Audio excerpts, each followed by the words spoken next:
The Guiding Prison Service living quarters in Kingston was today destroyed by a fire, the origin of which is still to be determined. When this newscast arrived on the scene, the entire building was in smoke, with firefighters battling to control the fire. The fire quickly spread out of control and the entire building was engulfed in flames.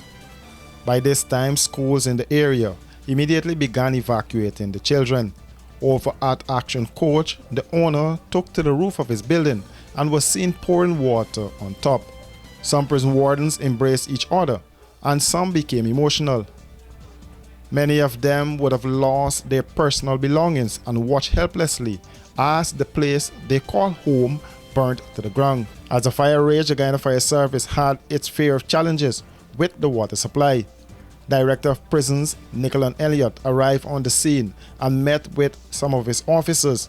He told members of the media that the building housed at least 30 officers.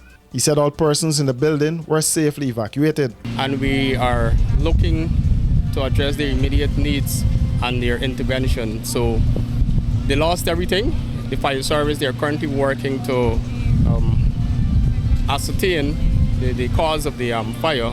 So as for the staff welfare interventions, the staff welfare officer is currently addressing that, and we have already procured housing and clothing for them until we can actually have a permanent accommodation for them. So that is it at the moment. No, we only have about 3 officers who are displaced without any clothing, and they are now being transported to another facility where they can be properly clothed. According to the director, on Thursday, the prison service had a fire prevention talk with the Guyana Fire Service. Unfortunately, this happens today, so definitely need to review at all of our facilities with regards to fire prevention techniques. I know the building was equipped with fire extinguishers.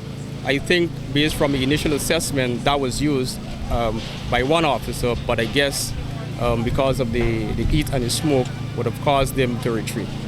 In Chanjopasaw, divisional officer of the Guyana Fire Service spoke of some of the challenges encountered during the firefighting exercise. Well, as I said, there was a little water pressure depletion, and because of the gradient of the Lamar Canal, we had a little difficulty with priming. Of course, suction lift is 39 feet, and that was overcome subsequently. We got the prime, and all the jets are there on the scene right now. As you can see, firefighting is continuing. What's the support from GWI? Well, GWI would have been contacted to boost the pressure. Of course, our communication system at our control room would do that.